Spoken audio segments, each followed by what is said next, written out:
Morning, everyone. Happy to be here. And yes,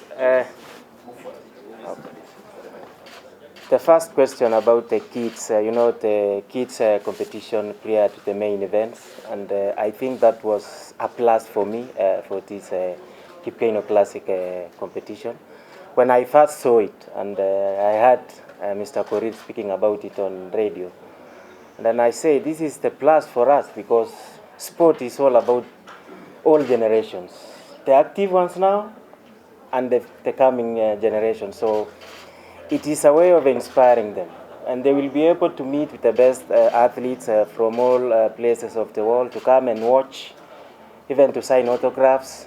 And that is the essence of the sport anyway, to inspire the future generation. So I think for us having the kids as part of our program is a plus, and well done the organizers, Mr. Korir.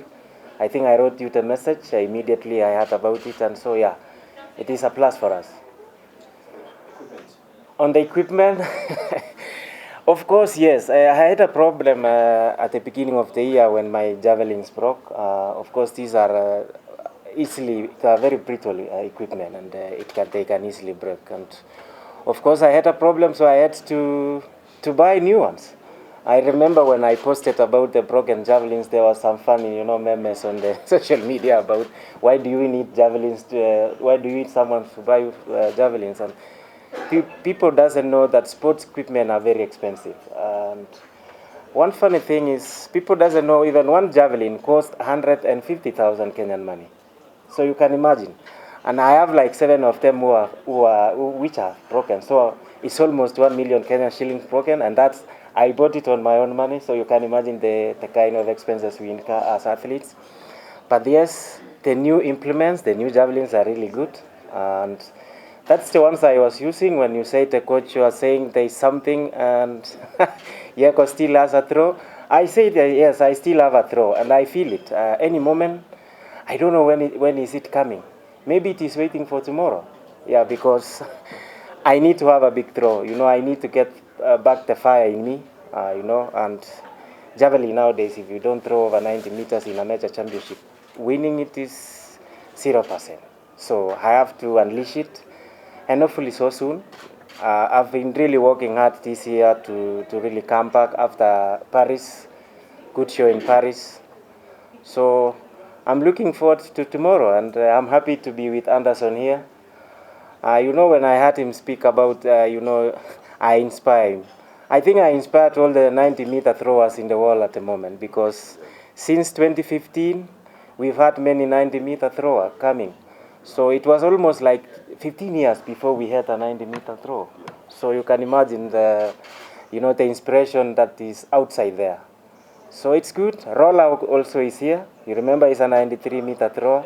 And anybody else among the 11 throwers is capable of winning. The coach that Vasalin spoke to has a belief in you. Do you share the same belief with the coach? I think maybe because we are good friends. I remember when I go to Diamond Leagues or competition outside, and Peters and his coach are there, they're always the ones to help me. We always encourage each other. We are good friends. I remember after Paris, we were in Lausanne, I think so, and Peters, he was really looking forward to winning the Diamond League. For me, I think I had low chances of winning it, and then I was cheering him that you need to calm down and have a big throw, and he unleashed it, and he won it. So we became good friends. We've been good friends since. I've competed with him when he won the World Championship in 2019 in Doha, when he won it in Oregon. So we've been good friends. African blood, maybe. Yeah. Also, there's just a camaraderie in sports, especially in track events. You always see it with the field events, with the field athletes. There's a family kind of camaraderie that comes with it as well. But let me not answer the questions. Let's hear two. We'll take 3 questions. My question to Yego, maybe. If you make them short, you can take short. Sure. Let me just go straight to the point. Maybe, are you really under pressure to perform tomorrow? And maybe, what should you be targeting? Okay. Pastor Mike, behind you. My name is Daniel Intelligent.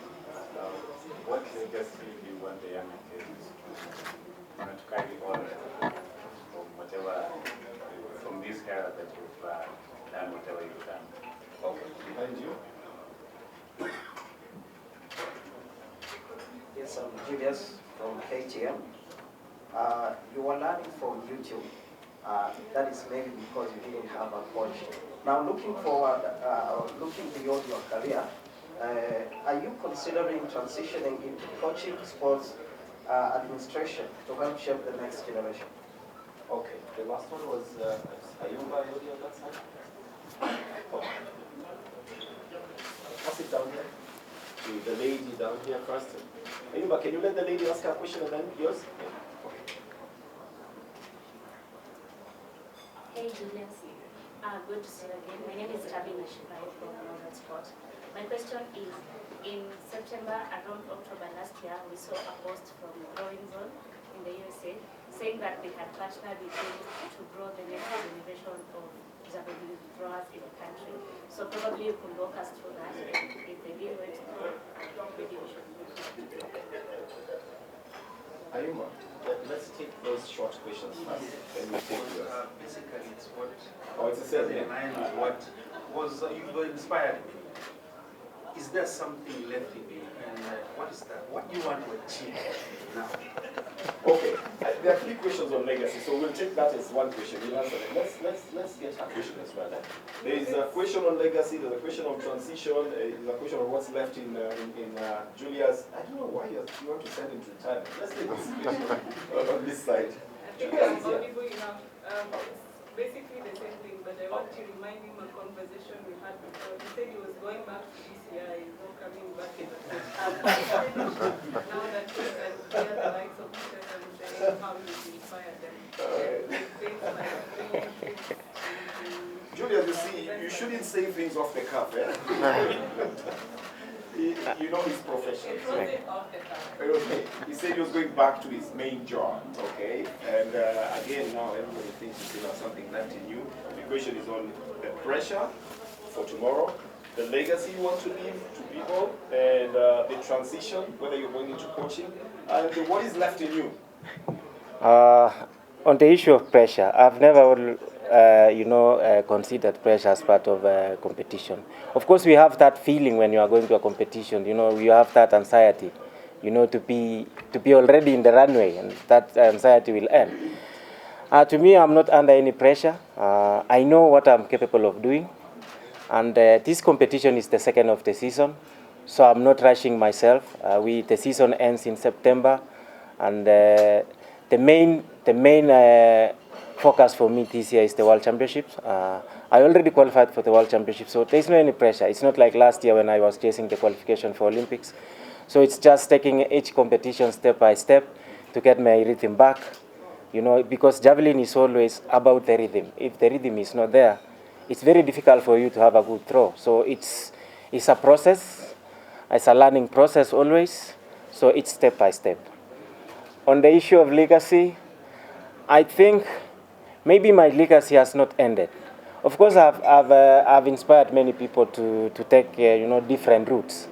I'm very sure even like Fadi, Fadi when he was really struggling to catch up in athletics, he was always coming there and say hi to me like, how do you feel competing around the world? And maybe I was part of it also, maybe.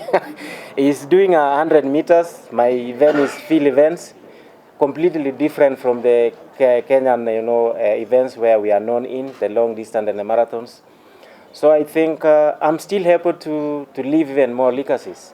I want to see younger generations coming and pick up the sport.